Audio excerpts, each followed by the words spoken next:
What's up, everybody, and welcome to the Week 14 Swolecast. Week 14. We've got like 4 weeks left in the regular season. 14, 15, 16, 17. 5 weeks left. 4 real weeks and then a big cash game week. Oh, are you coming? Are you coming on the Gilcast again, week 18? Oh yeah, I can't wait. Peter, are you doing like the cash game bits and all the bits? Like, now that you are working for yourself, the bits that might be a little more expensive personally, like, are you taking that leap? Last year was a print fest. My cash game action. I mean, I think I had like a 58% ROI. I mean, some of these cash game grinders would give their left nut for that kind of ROI in cash games. I'm ready to run it back, Dave. I will say that on Sunday, I was following along. I think the most I was following along was the Roto Grinders Cal Spears free roll that he threw us. And I saw Davis's name in that contest. And it was supposed to be for employees. I was in it too. Yeah, but you get kind of a pass because you're self-employed. You're like, you get kind of an IC pass. Davis does not get such a pass. Well, if you had watched the show. I watched it, and you had said correctly, I don't feel comfortable entering it. Well, I did. And I did everyone a favor by playing an absolute dog shit lineup with Lamar Jackson in it. What place did you finish, Davis? I was 72nd out of 83. Let's find out. I was here. right. I think I was right above you. I think it was like 67 or something. But for the longest time, I was like 81 or 82 out of 83. And the Red Seekers. What? Solid 52nd place with 4% owned Lamar Jackson. Yeah, I made some really bad swaps right before the game started, like including taking Jefferson out and all sorts of stuff. And I was like, just please don't get last place, because then like the jokes are just going to be really bad with everybody is seeing who's last place. But luckily, I had the Niners stack and they did well. My only complaint is kind of just with the overall prize structure. I mean, Cal won so much money, couldn't 83 spots pay out. I mean, come on, Cal. And in typical Cal fashion, like he finished like last place or second to last in his own free roll. Like the one that doesn't really mean much. He finishes last, but everything else he just crushes. So I just noticed Blender was in third. God. Yeah.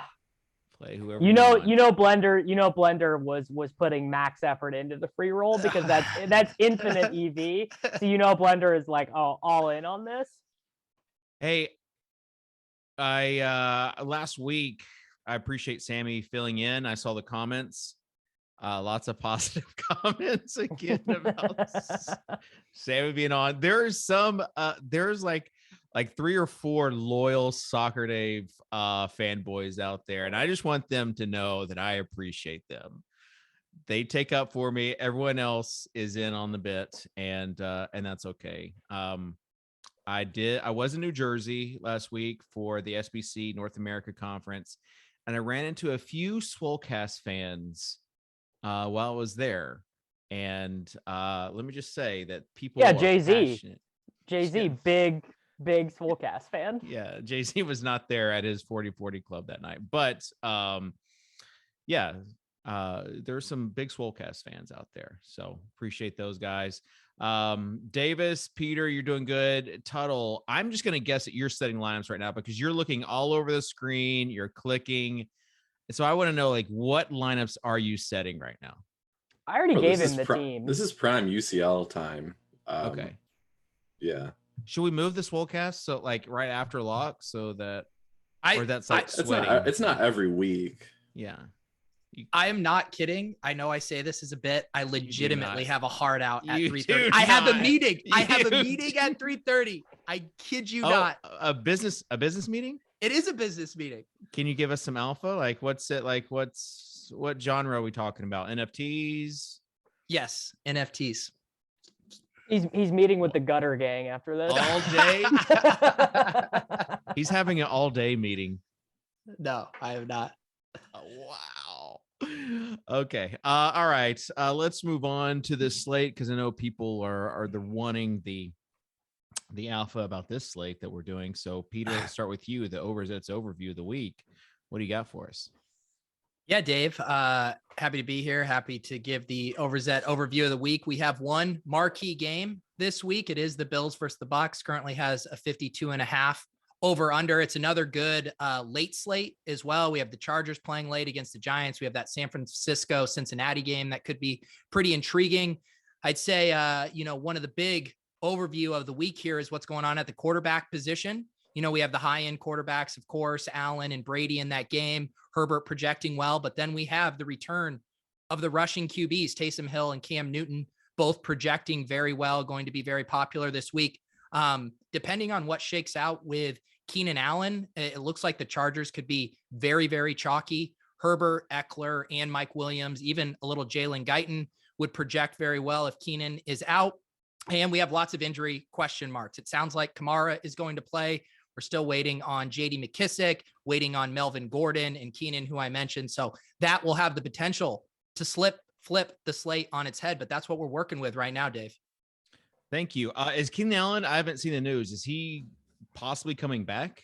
Is that like a possibility? He's vaccinated, so he can. But I think with these Monday morning positive COVID tests, he would be like the first who got back to play. So It's possible, but it just has not happened yet. All right, let's talk about some of these teams that I don't know. We were high on like before the season started, and we have gotten some mixed results.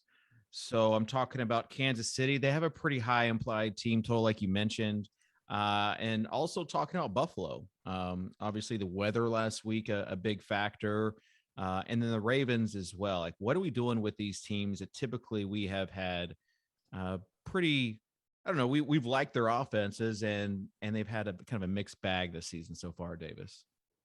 Well, everyone will be playing players from the Buffalo Bills against the Tampa Bay Buccaneers. That is far and away the number one fantasy game this week. It's the only game, with two offenses that like to pass. The total's above 45. The other games we have, there will not be a ton of reciprocal offense here. We got a good team total for the Seahawks. No one's using Houston.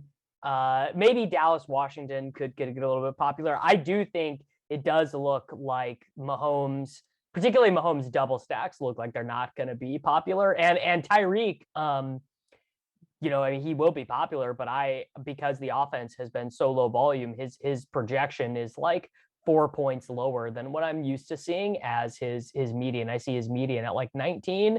Normally it's like 23. So that was one of the surprising things this week. It's just, to be honest, I did the game by game podcast with Karain this morning. And after every game, we're like, yeah, we're not really interested here. So we'll move on to the next game. It's like, so it's just like one of those, kind of like that slate 2 weeks ago, where there just really wasn't that many appealing games. Okay. Tuttle, the San Francisco running back sitch. Tuttle is well-versed. Tuttle is well-versed. Michael Hasty season. You think it's going to be Hasty season? You think Jeff Wilson, he was, they said he was limited at practice today. So obviously I wanted to respond. Show. Davis put out a poll on Twitter. I wanted to respond with Deebo Samuel gets the most touches. But obviously he's still listed as questionable, might not play that week or this week. It's an early look show, David. It's kind of tough to figure out how this situation's going to right now. Like, what do you think? With the information we have, my guess would be Jermichael Hasty. But if Jeff Wilson puts in a full practice on Friday or something like that, I think the logical thing would be to expect him to be the early down back and Hasty to be the third down back. Okay, so what needs to happen for you to jam one of these running backs in? If Jeff you can jam Jeff Wilson in if he puts in full practices. You can jam in Jermichael Hasty if it looks like Jeff Wilson's going to be inactive or limited. You agree, Peter? I do. I would hate to disagree on something so early in the week. This is a first look show. Will you have one of these San Francisco running backs in your I don't lineup? fucking know, Kitchen. Yeah. I don't make my lineups until 90 minutes before lock.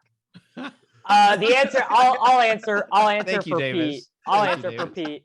If Jeff Wilson Jr. and Elijah Mitchell are out, or even if Elijah Mitchell is out and we have Jeff Wilson Jr. continuing to battle through this knee flare-up, but he's active, I think Hasty looks really strong. Jeff Wilson Jr. got rushed back from this knee injury basically because they don't have anyone else they trust. Like the coaching staff is looking at Trey Sermon like, you suck, dude. And JaMychal Hasty was banged up. He was on the designated for return IR with a high ankle sprain. So I feel pretty confident that if Eli Mitchell is out, Hasty is going to be the lead guy either way. He was already getting the passing downs. And I mean, in that the game that Jeff Wilson Jr. started, he had 21 touches for 61 yards. He looked bad. It does not sound good for Debo coming back this week. Now, obviously, if Debo plays, we will see a bunch of him out of the backfield, but I don't know if we're going to get him there. I find it almost comical that Peter has just printed from these first look lineups on Wednesday. I saw you crushed on DraftKings last week as well. And yet you won't even commit to a player just hypothetically in your lineup. Well, there's Are you taking yourself so seriously these days where you won't even, like, you are afraid of disingenuous touting? Well, this is the thing, Dave. We all agree things are incredibly fluid in the NFL, right? A lot changes. When I make my call for the Swolecast lineup, which is probably going to be here in about 3 to 4 minutes, that is when I make my decision. So for you to ask me 3 to 4 minutes before I have to, before he's ready, so much could change between now and then. It's just unfair to the process. Okay. True. Good. All right. Let's talk about quarterbacks. Let's talk about QBs that we like. You already mentioned Mahomes, Davis. Who are some other quarterbacks that you like this week? Well, the cash game quarterback is Taysom. He does have the mallet finger injury or whatever. And it's so funny because Russell Wilson turned into Taysom Hill as a passer with the mallet finger injury. So I wonder what Taysom Hill will be like as a passer with this injury. But Taysom will be the clear, cash game chalk or whatever. Brady and Josh Allen, especially if we get the salary relief of a 49ers running back, are going to be super popular. I think Justin Herbert looks pretty interesting for tournaments because they're finally letting him throw the ball down the field. And if Keenan Allen doesn't play, his double stack options become much cheaper. Mike Williams is 6,000. Guyton and Palmer are 3,000. Jared Cook is 3,200. I think you can stack him with Eckler. So that's pretty interesting. Herbert probably my favorite. And then Joe Burrow too. That game does look like one of the games that could also have some points in it. If the Bengals would need to take a lead in that game because we all know when the 49ers get the lead, it's 11-minute drives with 19 consecutive runs. Really, Kyle Shanahan's dream offense is the offense that the Patriots ran in the snow against the Bills. That's what he would like to do. Yeah, that was brutal. Tuttle, do you agree that it's Taysom Hill above everybody else for cash games? No, not necessarily. I think there's pretty clear opportunity cost at the position again this week. Taysom obviously completely fine option, but there's some really high end quarterbacks that I think are in play. It's just, it depends, Dave. It's an early look show. It is an early look show. So like it depends on if we get so absolute on Taysom. Is this big T we have on the show? I don't understand. Like, yeah, I mean, what I was going to say before I was rudely interrupted was that it depends a lot on how the San Francisco situation shapes up, right? Like if we can play if we can play a really cheap running back, then hey, we can probably jam in Patrick Mahomes or Josh Allen or whatever you want to do there. If that value doesn't open up, then yeah, it's Taysom season. Taysom that far above Heineke, Peter? Yes. You mean Cam? I was going to mention Cam to you, Davis, since you're the Cam truther. I don't think, I mean, the ceiling between Hill and Heineke, there's a giant chasm between those two. Has Heineke ever had 30 fantasy points? Probably not. I think I heard JJ say he was QB1. He's been a top 10 QB 3 out of the past 5 weeks. Yeah, but I mean, we're living in a world where Lamar Jackson is throwing like 9 interceptions a game, and Patrick Mahomes is handing off to Darrell Williams on 60% of their snaps. So it's not that high. It's not as high of a bar as it used to be. Dave, let me be the host for a second. Dave, any love for Davis Mills this week in cash? No. Good matchup. Jamal Adams out for the Seahawks, Dave. No. Who? I picked up Tyrod in a couple season-long leagues. I can't.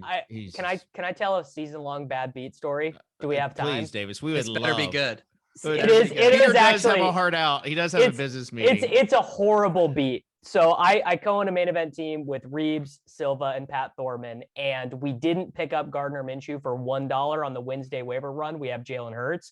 Our opponent spent $57 on each of Teddy Bridgewater, Gardner Minshew, and 2 other guys, Kirk Cousins and 1 other guy. So our bet, we could only get Tyrod. That was the only guy we could get because we forgot to get Minshew, and we lost by like 13. So and there was nothing we could do. Like it okay, so miserable. I think I did see a thread last week, and someone was blaming you for mismanagement, and then this is before Sunday, mind you. And then it was everybody else that had like similar experiences, and they were just like chiming in. It's like, if Davis Mattek has also tanked your co-managed team, please call this number right here. I'm a good co-manager. I just the NFC website is just bad, and so on FFPC, when you move a guy, it saves automatically. There's not an extra step you have to click, but on the NFC you have to click save. And I went to go text Leone back about the other running back we moved in, and I forgot to click save. Okay. All right. I just found it comical. Like, everyone was commenting with their own personal Davis story. So. Davis, people vouch. I'm a good co-manager. I will vouch for Davis in our FFPC main event team where we won 3 games. He was on top of it this year. We loved that team so much too. The team, Davis is right. It has Jonathan Taylor, Eli Mitchell, Devontae Adams. He could win the toilet bowl, but 3-9 final record there. The Davis curse. It has Taysom. It'd be crushing. I do feel like this is like the week, even though we've got like another week left, I guess, in a lot of season-long leagues. Like, this is the week where we welcome people back to the world of daily fantasy. You know, they're just like, their teams are dead. Their teams are beyond dead, and they're coming back, playing some DFS so they can have some action on Sunday. So with that being said, let's open up DraftKings.com. Let's make a lineup. I'd love to. Tuttle should pick first. It is early though, just so everyone knows. Yeah, this is it's an early look show, but I would like to go with Dak Prescott and CeeDee Lamb. Yes. Okay. Yes. Also, I'm so on board.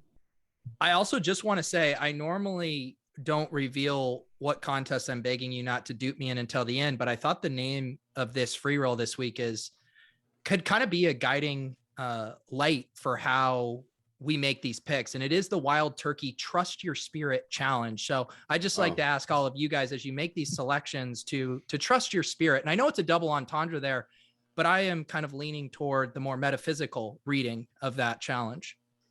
The metaversical. I love that. Thank you. All right. We got CD and Dak. Peter, who would you like next? This is very fun. Yeah. Let's do Josh Jacobs. Oh. Dude, there's no one left. Jalen Richard is on the COVID list. Kenyon Drake broke his ankle. It's Peyton Barber, Trey Regis, and Josh Jacobs. Even the fullback is hurt. It'll be like Peyton. I just wanted to set Davis up for his Byron Pringle mini. No, we're not. I was gonna pick Byron. Yeah. Oh, there we go. Joe Byron. I will take John Bates as our bring back in the Dallas Washington stack. We call him Master Bates. Don't. We sure do. Freshly caffeinated and now freshly masturbated. It is Mr. Bates, like from Downton, not Master. All right, let's go with this guy's. He's 4K. He's gonna be running back. He's gonna open up a lot of salary for us. What? Nobody's talking about him yet this week. You want me to stall, or do you want me to hastily pick this guy? It's JaMychal Hasty, 4K. What college did JaMychal Hasty go to, Dave? Oregon? Not even close. Baylor. I mean, it's one of those fast-paced offenses. Similar right? colors. Yeah, I really think. Similar colors. Are you sure he didn't go to Oregon? I'm 100% certain. Name a running back that did go to Oregon. Royce Freeman. Freeman, yeah, okay. I knew you'd say that. Name another one, Davis. I have a heart out. I don't have it. Travis died, currently, but that doesn't count. All right. Let's move on though. We got to finish this lineup. Tuttle, you're up. Am I already? Yeah. Yeah. Wow, that was quick. Couple minutes left for lineup lock. I am gonna go with the Byron Pringle bring back. Saving a lot of salary on this lineup. Yeah. Yeah, Bates, Pringle, Hasty. This might be one of those that. Well, I mean, if I can spend up, if I may, I'll go. You can Tyreek instead. Okay. That seems like a nice upgrade. Yeah. 85 hundy for Tyreek. All right. Davis. So wait, we just took Tyreek? Yes. Yeah. All right. I will take in flex. I think I got skipped. Oh, you did. You did get skipped. Thanks, Kitchen. Let's I'm liking this AFC West theme. Okay. I'm gonna go with Jerry Jeudy. Jerry Jeudy. All right, how much chip? Well, give us a defense. Defense. Let's see. Jets against Taysom, baby. Seahawks are going to be chalk. Browns or Panthers probably look good here. Panthers. So we got 6K in the flex. 6K in the flex. Damn, they really gave the kid. Oh, Mike Williams, easy. Love it. This is the AFC West lineup. Yeah, Pete. Who are we also could have done the double stack with Cooper if you needed to. True. All right. Let's talk about running backs. We've already talked about the situation in San Francisco. Really think that will be important for everyone's lineups on Sunday. So just something to keep an eye out on. Now let's talk about some of the other high-priced running backs. Peter, who are some of the running backs you're looking at? Yeah, I mean, it's kind of weak on the high end. You basically have Eckler up there, and then I guess Fournette and Mixon, but you're going to have guys like Javonte Williams and Gibson, projecting even better than some of those other high end ones. But yeah, I think Eckler is kind of the main prize up there. And at some point, I think the field also is just going to give in and realize we have to play Leonard Fournette every week as well.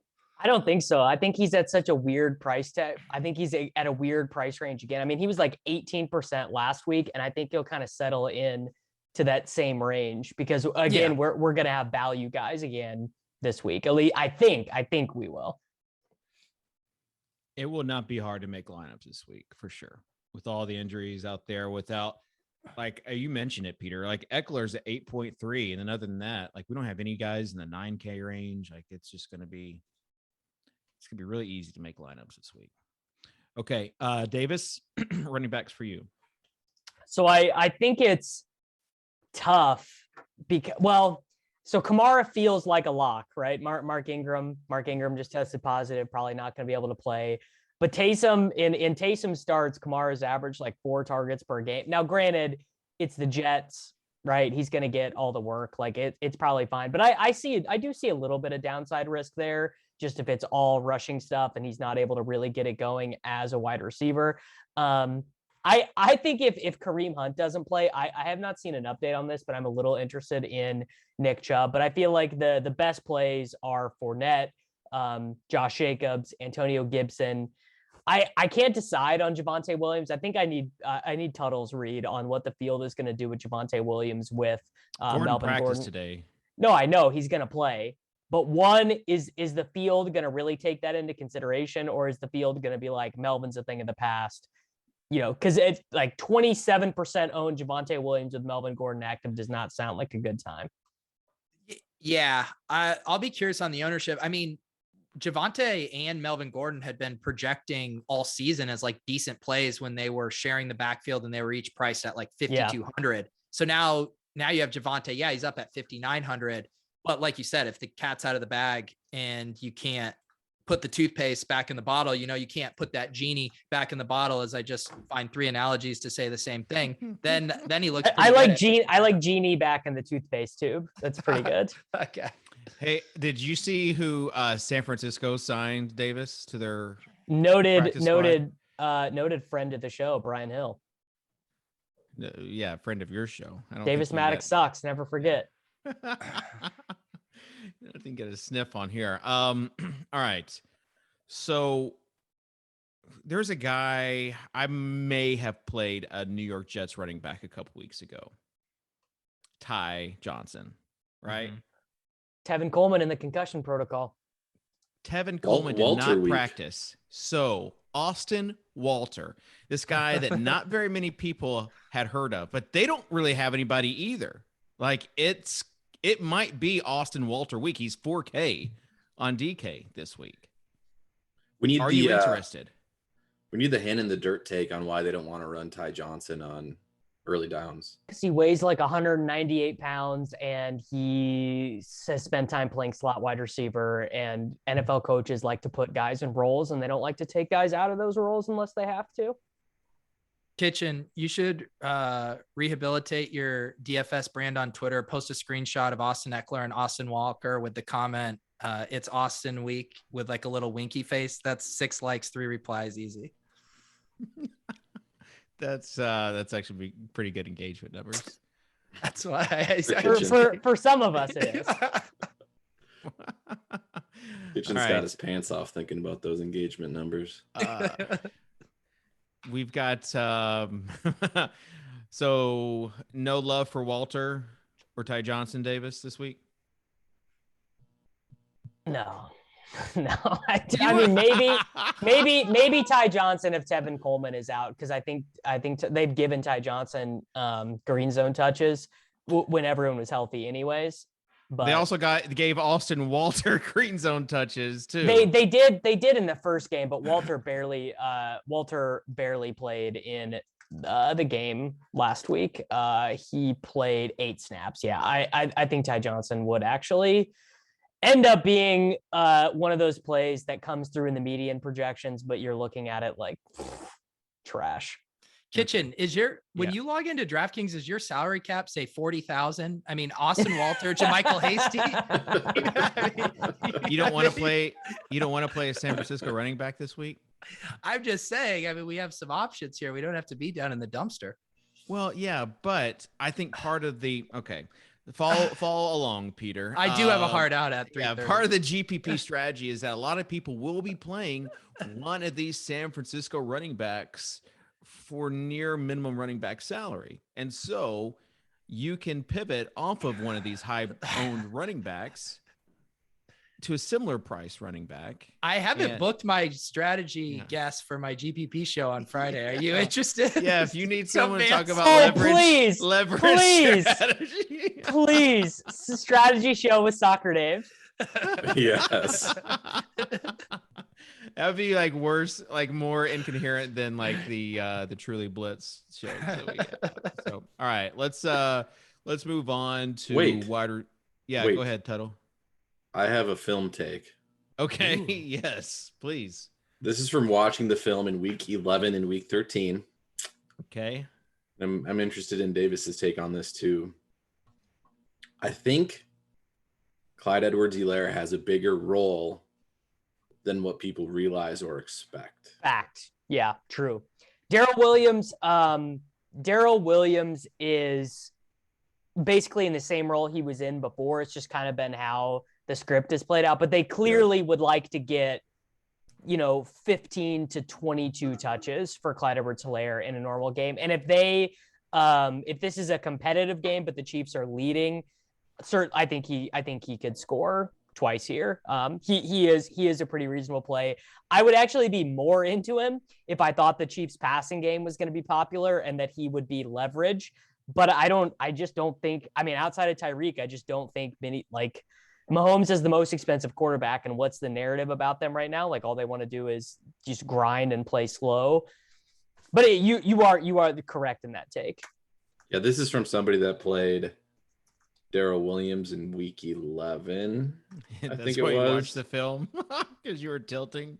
Oh, I was tilting so hard because they it's kind of been the same thing. They've been getting CEH involved real early, and then it's just kind of played out where they didn't need him at all late. So it's all been Darrell Williams after that. But yeah, like Davis said, if it's a competitive game, I think he actually has a pretty high touch floor that people don't realize. Yeah. Let's move on to wide receiver if we can. High price wide receivers. Peter, go. Yeah. Tyreek Hill. I'll be interested to see where his ownership shakes out just because they did nothing against the Broncos last week. Two for 20. 2 for 20. You got to assume Diggs is going to be a popular, bring back if people are running, their Brady stacks. And then it's kind of value guys. You got both of the Seattle wide receivers are going to project well. And it seems like people are coming around on Russell Wilson, not in fact being dust. Mike Williams is going to project extremely well if Keenan is out. The Bucs wide receivers are going to be very popular, and Washington too, as a bring back in that Dallas game. So the usual suspects, a little thinner up top though, with no Cooper Kupp and no Devontae Adams. Davis, how much DK Metcalf for you this week?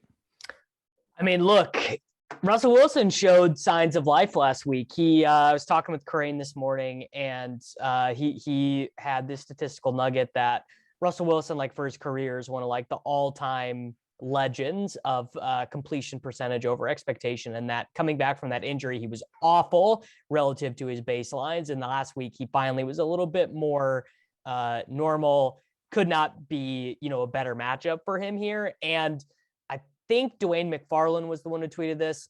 Sorry if I'm wrong, but like clearly the Seahawks were making a concerted effort to get him the ball. He got a screen on their first play from scrimmage last week. He had a deep ball that he caught with 1 foot out of bounds, and he got tackled on the 2-yard line. But I think we have an explosion week for what does Levitan say? Explosion spot here for DK Metcalf. Yeah. Air yards are still very similar to where they were at the beginning of the season for him. So Metcalf, I don't know about Lockett. How much Lockett for you, Peter? If everyone's going Metcalf, is Lockett the Eskridge season, man? Rocket ship emoji. The thing that's crazy is like I don't really want to run Russ double stacks because you just don't know if that offense can support that even in this matchup. On the other hand, they are cheap enough that I think it is viable if you wanted to get crazy. But I'll probably end up with just one of those guys in my various lineups. T. Higgins plays this week, right, Davis? He sure does against the San Francisco 49ers. Okay. Do you have any interest in him, even with that ankle injury? He didn't practice today.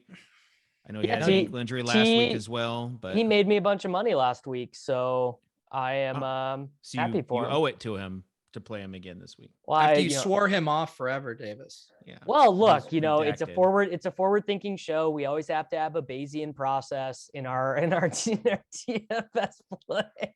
I just used him because he was a bring back and the good price in my game. But I do think the San Francisco game is basically the same thing this week that it was last week, which is that if any game where the 49ers get behind, it just has the potential to be one of those crazy games. So I'm pretty interested in, and I'm probably more interested in Chase because now Chase is Higgins, right? Where the people are into Higgins because Higgins has been balling, and now, and Chase was close to exploding again last week. One of the more befuddling drops you're ever going to see. So bad. Oh, it was bad. All right. Any love for the more players, Tuttle? Yeah, Elijah's dope. He's really good. DJ? Yeah, don't love the situation. Matchup's great. I mean, they just fired their offensive coordinator for throwing the ball too much. So you're going to see like 60 run plays this game with Cam Newton and Chuba Hubbard back there. But Right. Give me Elijah over DJ Moore. The take, though, the real take is it's a Cole Beasley week, probably, which I don't love, but I think it is probably going to happen here.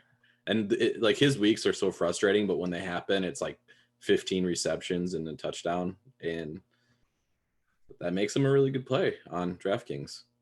Yep. Similar to Beasley, you also have the, if you're trying to choose which 6 condom play you want to make, Jarvis Landry. Didn't he have 11 targets when we last saw him too? I mean, I hate Jarvis Landry, dude. I cannot give this guy away in some of my dynasty leagues. I'm like desperately trying to get rid of Jarvis Landry. No one wants him. Passing attack is just brutal. All right. Low price wide receivers before we move on. We mentioned Guyton. He's going to look nice at 3,400. With Mark Ingram out, Ty Montgomery at 3,300, honestly, is probably in play. Is he? Yeah.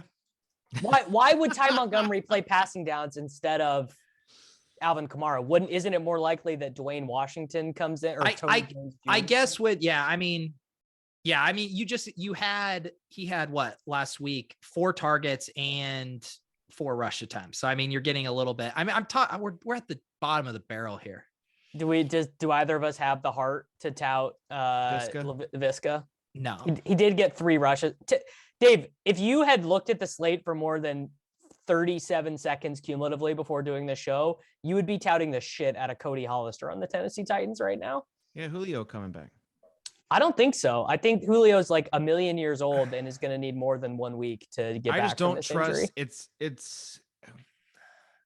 Do you trust him over anybody else? Like, I don't. I'm so disappointed in this Tennessee. Like, it's just, I can't even go there anymore. Like, I can't even go there and tout anyone because I had hopes of December and December with Julio and AJ Brown, and those have just been dashed. So I don't know why you would pick a Tennessee receiver. I get it, it's against Jacksonville, but it's just like throwing darts. I'll pass. So if Jalen Guyton becomes relative chalk, yeah, you gonna go with Reynolds? Other Josh? No, I just have a take that Guyton is only capable of playing. Yeah. Corain had this take too. Guyton is only going to play his role, which is as a wind sprinter, and Palmer actually is the better replacement as, the slot wide receiver. It also sets up perfect too after Guyton had the touchdown last week. Like, everyone's going to funnel to Guyton. Yeah. Okay, Godwin or Evans? Yeah. I mean, stone locks like that. Like those guys are going. Like, you're gonna roll, Pete. You're gonna roll over and look at stuff in the SPY, and you're gonna be like, 37% of teams have a stack of that game in one direction or the other. Like, it's gonna be absurd the level of chalk in that game. All right, but which one do you pick? Godwin for cash, Evans for tournaments. Oh, Richard Davis. I mean, it's nice that they don't. It's nice that they don't have to worry about Tre'Davious White. He plays for the Bills. I mean, after that game, Godwin is going to be far more popular. Yeah. When's the last time Evans had a 2-touchdown game? Like, decrease his ownership by a factor of 2% for every game it's been since he scored a touchdown. Surprised we don't get a terrible take of a 3K receiver in that game from Tuttle. Who is there even to terrible take? Perryman. Did he even play a snap last week? Oh yeah, he played a lot of snaps. Did he really? We should probably know. Oh my God, he did. You should terrible take that. I had no idea. Look at SocrDave here. Yeah, I'm impressed, dude. Wow. Good for you, Dave. Carrying the listen show. to JJ's Trends podcast at the gym this morning. All right. Let's open up FanDuel.com. Peter only has 15 more minutes before FanDuel, DFS, NFL. Wish we had a free roll to pile in this week. Yeah, wasn't that nice having like I don't even know if I should say, I guess I could say it, like 15K free roll with only 87 people in there. Are you sure, Kitchen, that FanDuel hasn't been emailing you begging to Yeah, run a Swolecast listener league? tent pole event. We could be a tent pole I mean, event. can we just reach out to FanDuel for a single tent pole Swolecast event, a week 17 tent pole? No, week 18. Week 18 cash game. We run a double up. We run week a double 18, up. 50, Yes. 50. Week 18, okay. 50, 50. Please make that is a fucking tent pole event. Sorry. That is amazing. All right. FanDuel.com. And this will be going in the Sunday Millie. We'll start with you, Tuttle. Started last time. I'll pass the honor if somebody wants to. All right. Davis, you've never shied away from going first? On FanDuel, I feel like we should, well, I don't know. Looking at let's do Lamar Jackson. I mean, let's go with Lamar. Didn't you play him last week? Yeah. How'd that work out? And let me tell you, people are going to be playing him even less this week after what he did. Oh, that game is. He's still Lamar though. I know. All right. I got Lamar.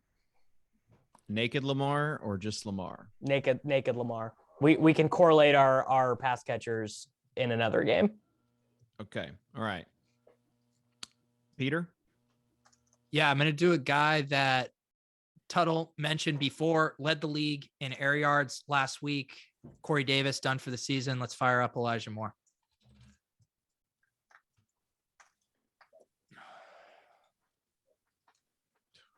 Watch him get like a bunch of pass interferences in the end zone and Austin Walter run it in.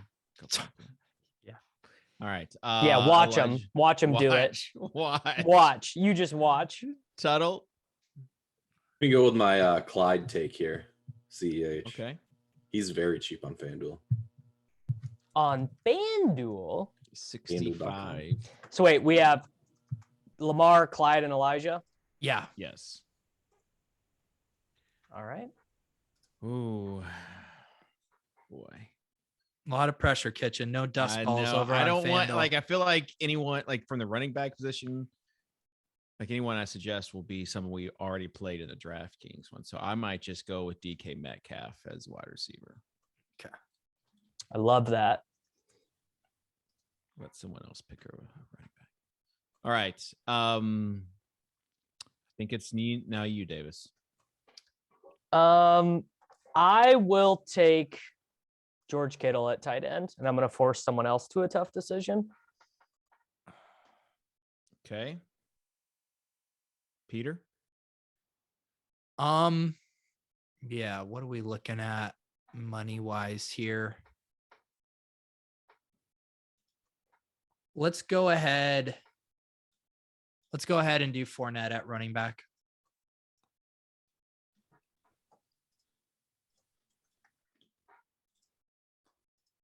Can dig it. So we got a wide receiver, a flex, and a defense left with 17.3. Like a 3,700 defense. If you like paired Clyde with the Chiefs, you'd have 6,800 left for a wide receiver and a flex. Tuttle?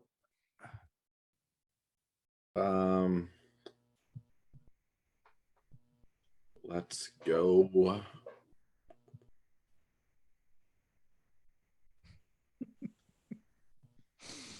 You know what? I am going to make this a stack.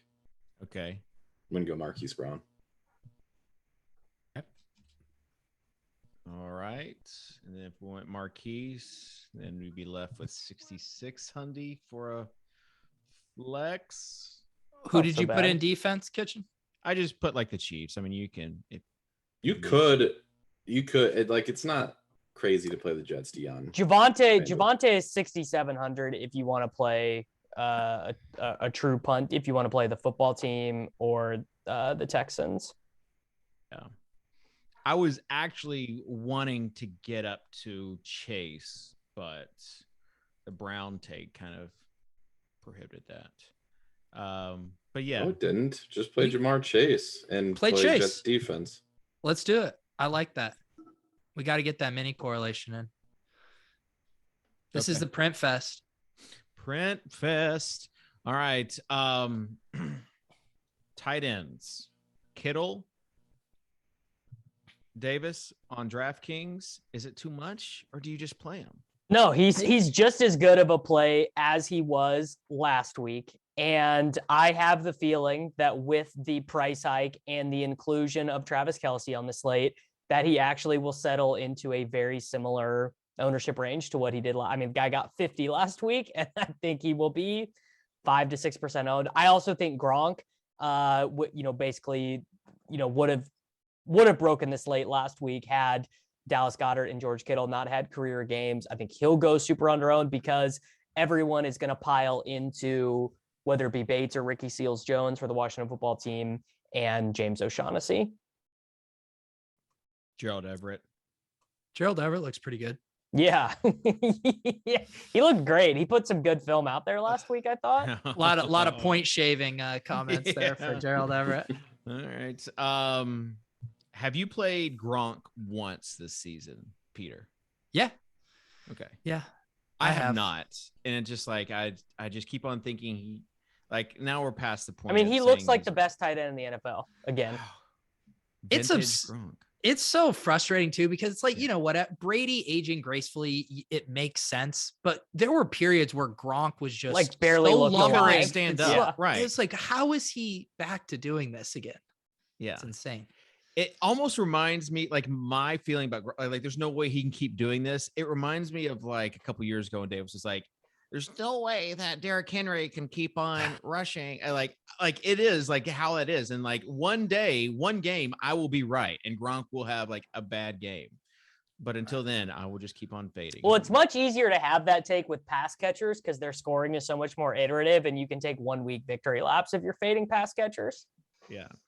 One week victory laps. Twitter would never, Davis. All right, Tuttle, any tight ends for you? Not really. I mean, I'm going to be honest. It's a gross. crappy position this week. It's a crappy position every week, really. No, I mean, other than the Kelce Kittle stuff that we already talked about, like is Kyle Pitts ever going to do anything? Mark Andrews is a fine pairing partner. Austin Hooper's fine, but it's a pretty uninspiring position. Yeah, a nice pairing partner. It's like you are the sommelier of the Swolecast. Okay, Cook. Yeah. Okay. Cook looked good. I'll throw out another one. If we do think Javonte ends up becoming pretty popular, I already mentioned Judy for wide receivers. Noah Fant, I think could be pretty interesting in this matchup against the Lions. Yeah, I think that's fine. I mean, his issue is that I think the Broncos like Albert Okuwebunam as much as I do. He gets like 4 targets a game. If Fant would get all the tight end stuff, he'd be a smash, but he's splitting it just enough. Yeah. I mean, almost what Jared Cook is doing with Parham too, but Noah Fant is just much more talented. That's actually probably a take we should go over, is that if no one wants this to be true, but if Keenan Allen misses, Jared Cook is going to get like 7 targets and play a bunch out of the slot. Cook. Like, yeah, he'll be like the number one optimal play from like projection. It'll still be Bates, I bet. Speaking of projections, just want to give a shout out to our Roto-Grinders projections. I enjoy, obviously, I don't have any say into the projections, but I enjoy seeing the banter back and forth between like Keach and Tuttle and Jamino and some of the other guys. Like they put a lot of time into it. And I want to give a shout out to Jamino, who's head of the Roto-Grinders product. He banked 100K last night. Jamino. So, I was love to see it with him last week. I would just like to say I don't think it was a coincidence. It was on a night that he took over projected ownership from me for the night. So I think he needs to do that for the rest of the year. Yeah, exactly. Yeah. It could have been, if you had projected ownership last night, maybe it would have been you that won the 100K. Fair. Yeah, but you can't look at that because then you just will drive yourself crazy seeing all the Bored Ape tweets every single day. They're really at the forefront right now, Dave. The Bored Apes. I saw a message that I sent Cal, and it was like, because he was like, "Why do you have these?" And I'm like, "I just like the art. The community's cool. It's not like they're ever gonna flip punks." But he was like, "No, I'll pass." I don't know. There's no winning. Saw a good tweet thread today for a guy who got offered 750 ETH for a Rumble Kong, and he did this like 19 tweet thread on why he didn't accept the offer. And I was like, just no way that guy 3 years from now is gonna feel like suicidal depression as a result of reading this. A Rumble Kong for a 750 ETH? My God, dude, it's the key to the metaverse. You don't understand. You don't understand. It's the NFT. I mean, look, I like NFTs, but the NFT people are more annoying than crypto people for sure. Okay. People are finally coming around. This was the NBA Top Shot take from day one. The community. I just don't understand why do we have to act like they're more important than they are. Well, the thing that kills me now, and it's even more unique to just like profile picture projects than Top Shot, is that like people think owning an NFT is a personality trait now. Right. Yeah. I'm sorry. It's not. Yeah. Have y'all played the World Wide Web game, the metaverse game? No. Pretty cool. No. All right. That will do it, I think, for the Swolecast. Let's get a terrible take from you, Tuttle. Peter has a hard out in 3 minutes. I would hate to. Yeah. No, 3 minutes is normally about how long it takes you to deliver your terrible take. Yeah. So we'll skip you. Byron Pringle week. Well, no. I can go Clyde. Yeah. Right? You can go Just Clyde. stick with CH. All right, Clyde's my take then. Clyde's All right, terrible. Davis. I thought he was a good play. No, yeah. Why have the brands have shifted? Austin Davis, Walter is the terrible take. Yeah. Yes, or Rashad Perryman. Ooh. Yeah. We're taking over the terrible takes from Tuttle this week. My terrible take is to just jam George Kittle the same way We don't you have to have jammed a him terrible last week. Yeah, you don't have to have a terrible take. Just final thoughts. Final thoughts. Just tell yourself a story about one of these games, because if you go in to the slate on Sunday and you're like, well, I guess I'll just do Tampa Bay, Buffalo. Congratulations on probably entering in a dupe lineup. Yeah. Peter, final thoughts? Trust your spirit, guys. When you're building those lineups, trust your spirit. Yeah. I like that. Wild turkeys in here. I will say if you play, make sure you screenshot early, because that Buffalo Tampa Bay game is the late game. So the The ownership will be coming. Yeah, San Francisco and Cincy as well. All right. Thanks to Sammy for filling in last week. I feel like Sammy and I should just we should just co-parent this show. So appreciate him and all he does for this Swolecast. Appreciate Sosa producing the show. BetMGM for sponsoring the show. Promo code GRINDERSBET gets you $200 on a $10 bet if your team scores a touchdown. And special thanks to Davis, Tuttle, and Peter for just. It doesn't take any extra effort to be nice, and they do it anyways. So it's free to boost up your friends. It's a positive work environment, and we all appreciate it. So GM WAGMI. Yeah. What if we say GA, like good afternoon? Wow. Ooh, no one's ever thought of that. And then you put in GA ... M. It all fits. Amazing. He's a virtuoso. Oh, wow. Peter just left. He had that hard out. He had a hard out. What? He had a hard out. A diva. I can't believe we got, man, it's just a sign of things to come. All right. Thanks, everybody, for tuning in. We'll see you next week here on the Swolecast and RotoGrinders.com.